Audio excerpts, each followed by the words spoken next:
What is up, ladies and gentlemen? Welcome to day 9 of 3D printing. The whole point and purpose of these videos is to push my limits and just show you what I made and how I made it work for you.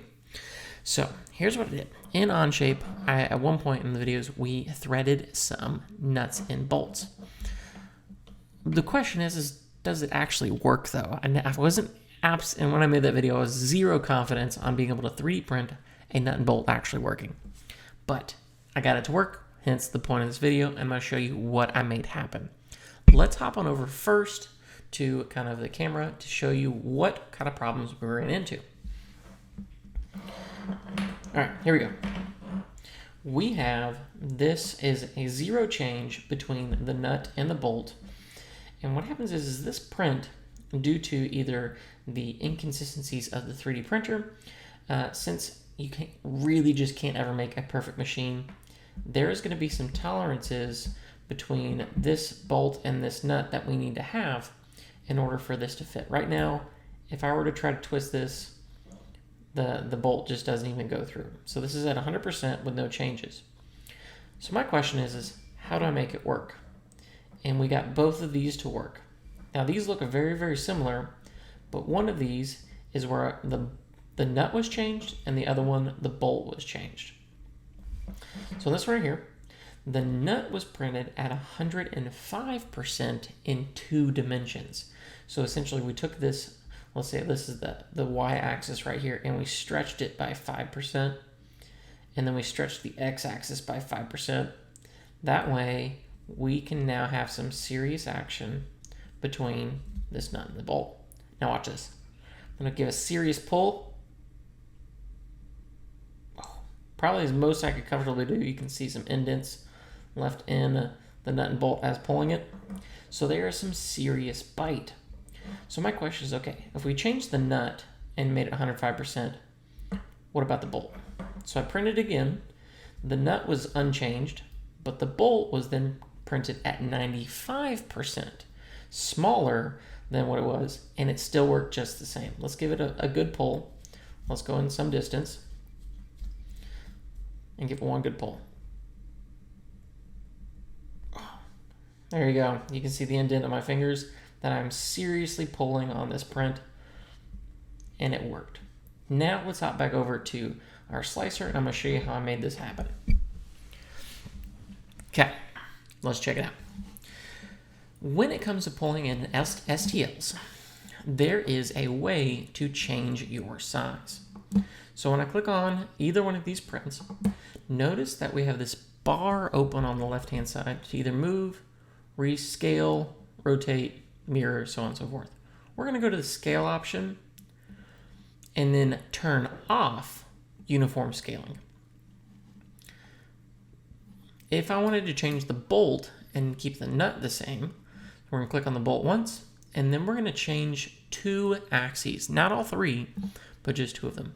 So we have the X, so you notice this I would say arm out here denotes X, and it's even color coded over here. So we're going to make that to be 95%.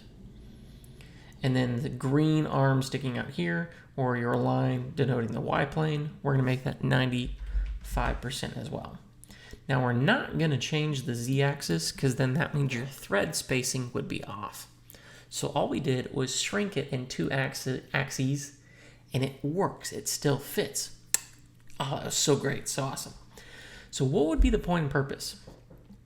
Well, let's say, for example, if I 3D modeled something where the body of it has some threads on it, I don't want to change that body, but I might be able to change my threads for my screws and it still works. Or vice versa.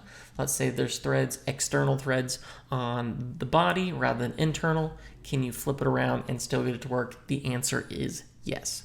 So I showed you how to change the size on this. Let's bring it back to 100%. 100%. If you wanted to do the nut, we can click on the nut and then make that 105% because we want it to be slightly bigger. 105% slightly bigger, and not change that Z-axis because we want to keep that thread spacing the same. That's it. I didn't change any other settings. I was blown away that this worked so easily. I thought I was going to have to print like 9 different screws and bolts with different settings and temperatures and qualities. But here's all I did. I just went to super quality. That way I had some very fine detail on my threads. Since I did choose some pretty fine threads on my bolt when I first modeled it, I went with super quality. Everything else we did was the exact same from earlier. So if you've gotten the temperature to work for your printer, wonderful, don't change it. If you got infill to work, wonderful, don't change it. Speed, don't change it. Even if, and this is the one thing I tried, I was curious to see was if we generated support everywhere, and this overhang right here is technically more than 60 degrees. So I was like, it should, produce support layers for all those, right? And it didn't. It was too small. So I just said, you know what? Don't need support. All I did was print with the brim layer, because since this is a pretty tall print, I want to make sure I had some pretty good adhesion to make it work. And it did. Folks, it worked. All you had to do was change 2 of your axes to be stretched a little bit, and it works totally just fine.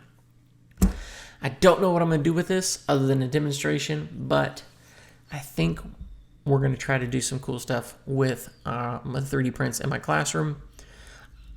Next thing my students working on, I'm really excited for. It might have a need for some bolts, and we might 3D print the bolts for them rather than buying them from the store. In any case, that's what I have for you guys. You guys are awesome. Stay awesome. If you need any help, feel free to throw it down in the comment section. I'd love to help you out. Until then, I'll see you guys on the next video. Take care.